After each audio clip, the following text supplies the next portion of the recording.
से भी इसको एक सेंटर यहाँ पे बनाया गया है। उसमें थोड़ी सी अभी एम्बिग्विटी है कि क्लैरिटी नहीं है कि कौन सा हमारा स्टेट डिपार्टमेंट वायरसेस किसको देख रहा है, और कुछ पार्ट जो है वो खेलो इंडिया के माध्यम से कोचेज़ यहाँ पे रखे गए हैं। उसको हम स्ट्रीमलाइन करने की कोशिश कर रहे हैं, क्योंकि सबका मकसद एक ही है कि हम खेलों को बढ़ावा देना चाहते हैं, मैक्सिमम तरीके से स्पोर्ट्स पर्सन बढ़ावा दिया जाए। मगर कहीं ना कहीं इसकी वजह से जो है जो इसमें थोड़ी सी क्लैरिटी की कमी की वजह से जो थोड़ी कन्फ्यूजन हो रही है, प्रॉब्लम्स हो रही है, उसको हम जल्द सॉल्व करेंगे, ताकि प्रदेश में बिलासपुर ज़िला एक स्पोर्ट्स के दृष्टिकोण से एक बहुत ही महत्वपूर्ण ज़िला है। और यहाँ पे जो भी इंफ्रास्ट्रक्चर है उसको और मजबूत करना, अच्छे कोचेज़ यहाँ पे उपलब्ध करवाना, ये हमारी प्राथमिकता है, जिसके ऊपर हम कार्य करेंगे। सर, हम भी वही चाह रहे हैं कि जैसे आप कह दिए का स्थायी निर्णय जो है वो सरकार ने लिया है। It is a welcome decision. इसमें माइनिंग के साथ साथ एक और बड़ा इशू जो है वो डंपिंग का है, चाहे उसमें NHAI के माध्यम से हो रही है, चाहे वो और किसी के माध्यम से हो रही है। सिलेक्टेड और डेजिग्नेटेड साइट पे जहाँ पे डंपिंग होनी चाहिए उसकी जगह और जगहों पे जो हो रही है, चाहे वो फॉरेस्ट लैंड पे हो रही है, ये एक चिंता का विषय है। और इसमें ऑनरेबल हाई कोर्ट ने भी इसका संज्ञान लिया है। कुछ जगहों पे ऐसा देखने को मिला कि पूर्व में फॉरेस्ट लैंड में जो है वो डंपिंग हो रही थी जिला चंबा में।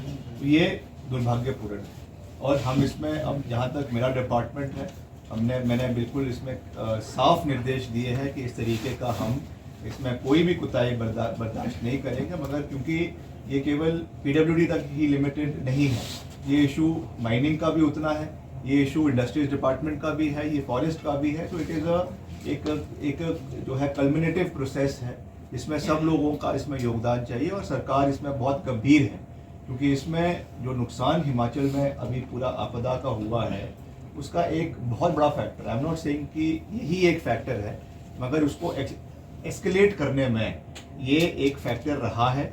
और आज हमें उसके ऊपर चिंतन करने की भी आवश्यकता है, विचार करने की भी आवश्यकता है, नई माइनिंग पॉलिसी देश के अंदर लाने की आवश्यकता है, जिसके ऊपर मुख्यमंत्री जी चिंतन कर रहे हैं, विचार कर रहे हैं। और जो कंसर्न डिपार्टमेंट है इंडस्ट्रीज़ का, वो इसके ऊपर I am sure in the times to come इसके ऊपर नई पॉलिसी लेकर आएगी। किस तरीके से हमको प्रदेश में संतुलित विकास भी करना है, मगर उसके साथ साथ जो हमारा पर्यावरण है, हमारा जो इकोसिस्टम है, रिवर्स है, उनका अननेसेसरी एक्सप्लॉयटेशन ना हो, और उसकी वजह से जो नुकसान वहाँ पे घरों का हो रहा है, जो सड़कों का हो रहा है, उस चीज़ का भी ध्यान रखा जाए। इस चीज़ पे हमको ध्यान देने की आवश्यकता है।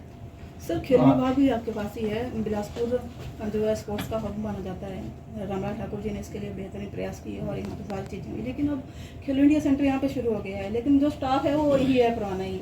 बच्चों में बढ़ोतरी हो गई है, इंफ्रास्ट्रक्चर की भी कमी है, तो उसके लिए क्या करने जा रहे हैं अभी?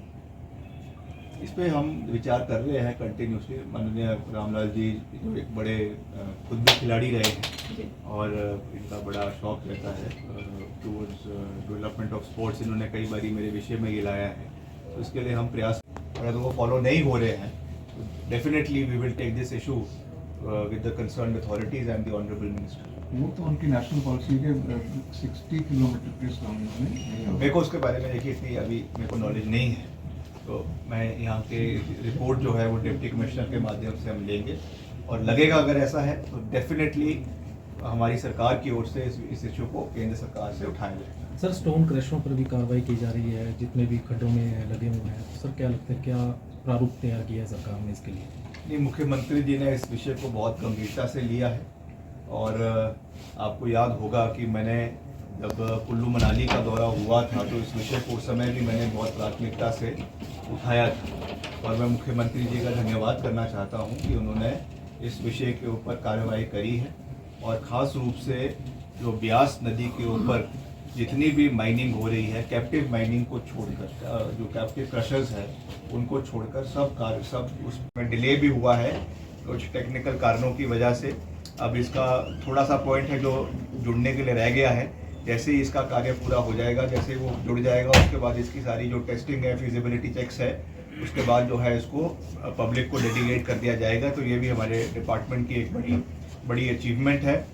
और नाबार्ड की अभी हमारी कुल पूरे सर्कल में जो विधायक प्राथमिकता होती है उसमें नाबार्ड में करीबन 31 सड़कें पे कार्य अभी चल रहा है जो 190 करोड़ की है। और अभी जो एक बड़ी हमको सैंक्शन हिमाचल प्रदेश को आई है प्रधानमंत्री ग्राम सड़क योजना का जो तीसरा चरण है PMJSY 3, उसमें जैसा आपने देखा कि करीबन 2600 किलोमीटर सड़कें जो है वो हिमाचल को मिली है और करीबन 2600 किलोमीटर का ही 26-2300 किलोमीटर का ही पैकेज करीबन जो इसमें बैठ रहा है एवरेज 1 किलोमीटर प्रति किलोमीटर की एवरेज के हिसाब से ये पैकेज मिला है। तो वो हिमाचल को मिला है, ये भी एक बहुत बड़ी सौगात हिमाचल प्रदेश को मिली है।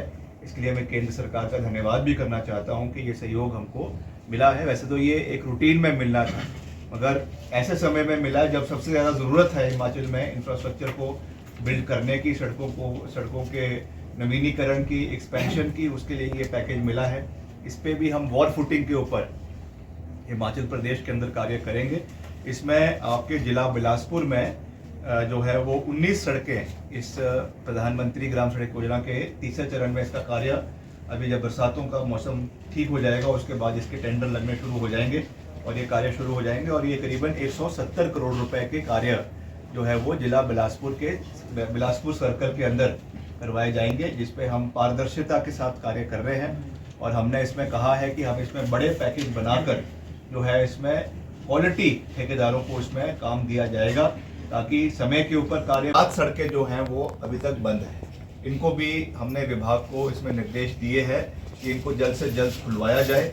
जहाँ पर कई जगहों पे ऐसा होता है कि खुल जाती है मगर फिर से स्लिप आ जाता है, उसको हम प्राथमिकता पे हम विभाग द्वारा उसके ऊपर कार्रवाई करवाई जा रही है और जल्द इनको खोला जाएगा। यहाँ पे जो एडिशनैलिटी खास रूप से बजट की अलग अलग डिविजन्स के माध्यम से जो हमारे समक्ष रखी गई है, मैं इसके लिए भी वापस शिमला जाकर अपने विभाग द्वारा प्राथमिकता पे एडिशनल फंड जो है वो यहाँ के डिविजन्स को भिजवाया जाएगा। मैं मुख्यमंत्री जी से भी उसके बारे में बात करूंगा जो एडिशनलिटी हमको चाहिए ताकि प्राथमिकता पे हर डिवीजन को यहाँ पे बजट का प्रावधान जो है वो करवाया जा सके, ये मेरी एश्योरेंस है।